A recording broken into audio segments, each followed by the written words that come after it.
Okay, so in this lesson we're going to look at the super basics of music theory. Basically, just enough to be able to write your own chord progressions. Now, music theory for many people is one of those really hard things to learn and can seem like a massive chore. But when you literally just look at it from just making your own chord progressions sort of angle, then it can be really easy to learn. And in no time, you'll be making your own chord progressions and killer melodies.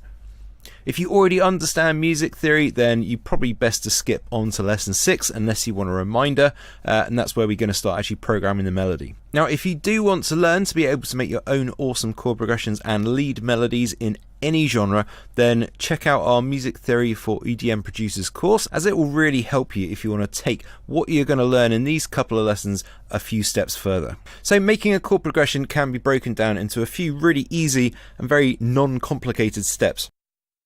So step 1 is picking a scale to work in. Now that can be major or minor, harmonic minor, Dorian, mixoDorian. There are literally endless different scales you can use, as you can see here from the wiki page about scales. There's plenty of them. And this is just a shortened list. This is not every single scale. Now, most drum and bass is written in minor scales, so if you want to get started when you make your own track, just look at minor or harmonic minor scales to get started quickly. They're probably just the easiest to get going in. Now, in this case, we're actually going to use the Dorian scale, which is a minor scale. It's what is known as a mode, really, but we're going to keep it simple and just keep calling it a scale. And once you've picked the scale, then step 2, you need to pick the starting note of the scale, which is referred to as the tonic. So if I want my scale to start in the note of C, then C is the tonic of the C minor scale, for example. It's not really that important what note you pick unless you already have a note in mind, like let's say you've got a vocal that was written or sung in D minor, then obviously in that case you would use D as your tonic, so you'd be writing all of your music in D minor. So in this particular track we're actually going to be using E flat. That's obviously because I've already made this tune, so I know which key it's in. And now we have our scale and we have the tonic of our scale. We just need to know which notes are in the scale so we know which notes we can use for our chord progression. Now, the easiest way to do this is to Google notes in E flat Dorian scale. Hit enter and then we go to images, and then literally these ones from basicmusictheory.com are generally the best ones I find, and we can see here these are all of the notes in the in the E flat Dorian mode, or scale as we're calling it, just for this very basic lesson.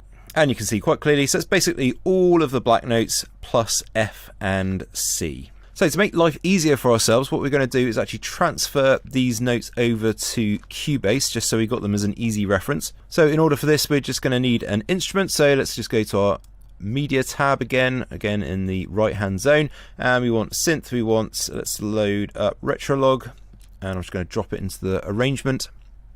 Now don't worry, again, if you haven't got retrologue, just load up Hallian, just use the stock preset and that is absolutely fine. And I'm just going to leave this on its initial instrument. It's a pretty nasty little sound, but that's absolutely fine for what we want.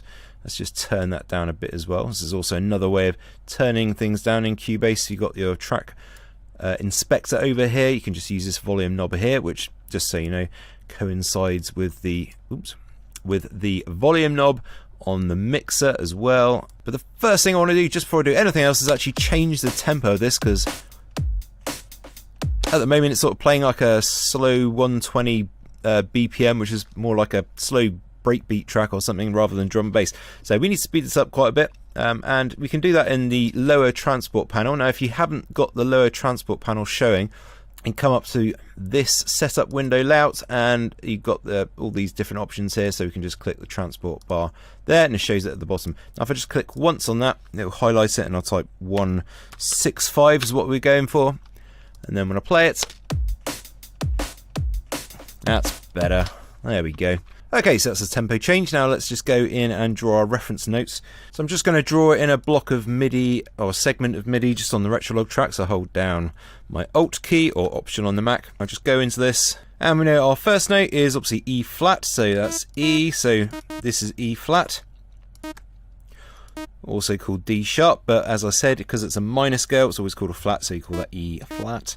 Now, as we looked at the image, so we know basically it's all of the black notes plus F and C. So it's nice and easy to transfer over to Cubase. So we go all of the black notes plus C and F.